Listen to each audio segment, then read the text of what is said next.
Hello, Miss Amigos. Back again. You read the title? Again, let's get right into it.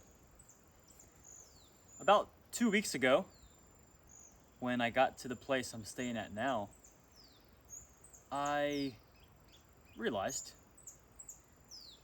how much I hate cooking, especially meat, and double especially when the meat has a bunch of fat on it. It's very difficult. It's very tedious. If you ever try eating multiple meals a day or cooking big batches or doing stuff like that, or even just cooking a singular piece of meat that has some fat on it, and if you put some fat in the pan before, what a mess. How much time wasted, how much energy wasted doing that every single day. Don't want to do it. Don't want to do it. So one time 2 weeks ago, I just opened the package and I looked at it. I looked at the piece of meat and I'm like, okay. For the past year or so, I've been searing the steak or meat that I eat to where it's basically raw in the middle.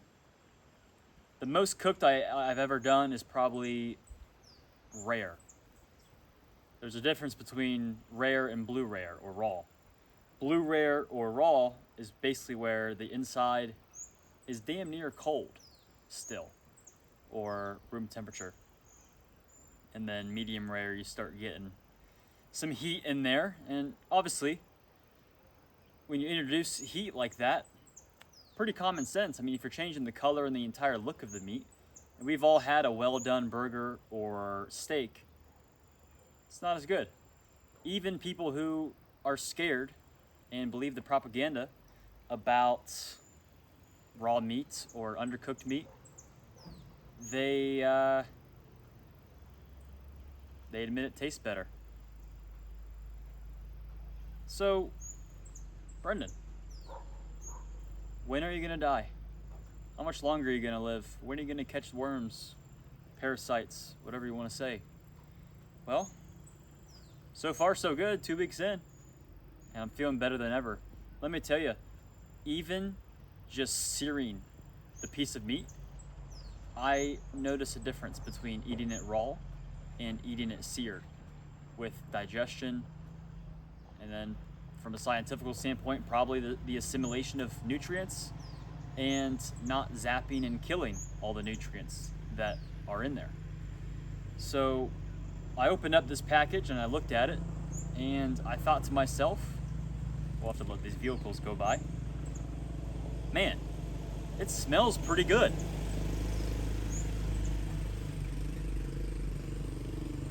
Like we said in the first video, you're just gonna have to deal with a few things because we're not editing or cutting anything around here yet. Those are the first two vehicles that have gone by in the last 4 hours here. Pretty incredible.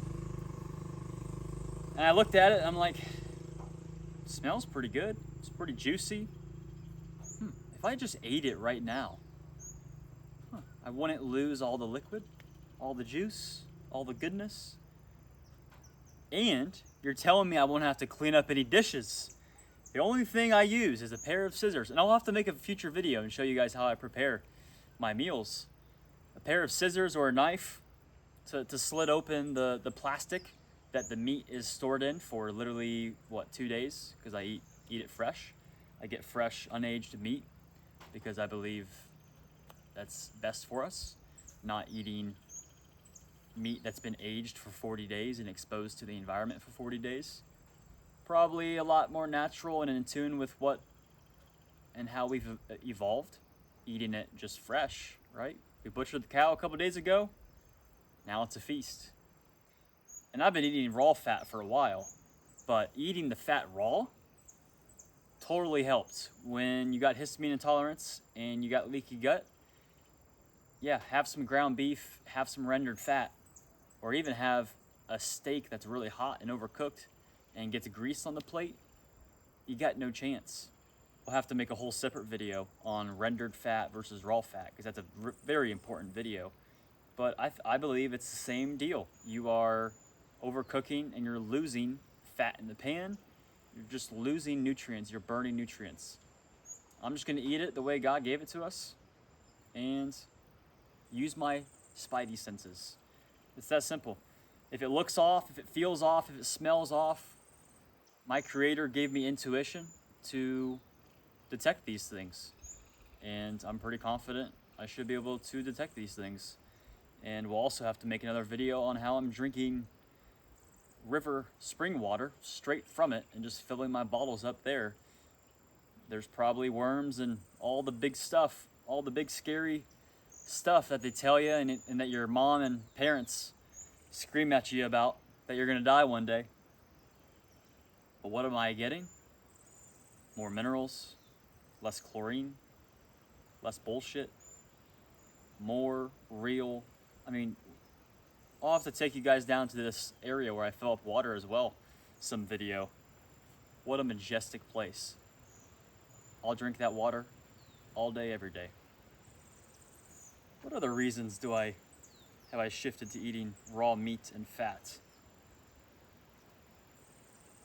Honestly, my faith journey, growing closer and believing in something greater than me and being thankful, all of a sudden has me looking at the piece of meat from a standpoint of, okay, I need to at least get some high heat on the exterior surfaces to, wait a minute, this looks pretty good.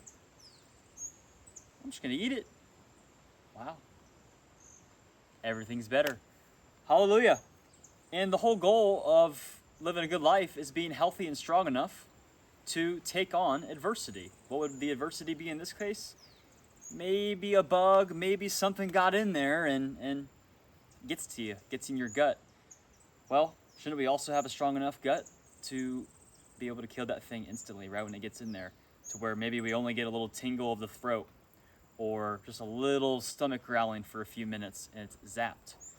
But if you got super leaky gut and you're super inflamed and you're inside all day, not getting sunlight, which we all know, sunlight also zapped the thing that was around 5 years ago. But what did? We all went inside. What happened when we all went inside? We all got sick. We either all got it or we all just got it injected into us. So raw meat heals, raw fat heals. It almost heals too much and too fast. We could talk about some detox symptoms I've had. The other day I woke up in the morning and had plaque on the top and bottom of my teeth. It looked like I just had some ground beef and it, like, the tallow like dried on my teeth. I've never seen anything like that. And it was after a day of really good sleep and eating a really, really high fat raw dinner. Unbelievable. I mean, my body literally just purged out who knows what. Again, the science doesn't matter. It's getting something out of me because I feel better and better and better. And if I see this thing that it's detoxing out of my system, I'm going to think, wow, this is working. I'm gonna keep doing this. But it's so hard to find and so hard to get to what I believe is that 20% mark in your healing journey. I think you spend months, if not years, if not a decade, from 0% to 20%. And then once you get to 20% and you start realizing the good ideas and implementing all the things, I believe God will take you from 20 to 80 very quickly. You'll get rewarded very quickly. And then getting from 80 to 100 is just going to take some more time, some patience, some consistency, some discipline. You got to prove it. You got to prove it that you want it. Many watching this channel early on probably won't be watching this channel in future weeks or months, and that's okay because we'll be reaching a new audience. But if you are sick, if you are feeling bad, you could take a lot of these topics of these videos that I'm talking about and implement them into your life. And I guarantee you it's going to get better. And if you're really sick and really struggling and you've just found this channel or you're watching these videos back, start thinking about all these things and slowly implement them or quickly implement them. Again, whatever your personality type is, just attack it. Give it a try. Once you start feeling better, you'll be able to think about and use your brain to Try new things. Try good new things. We'll see you in the next one.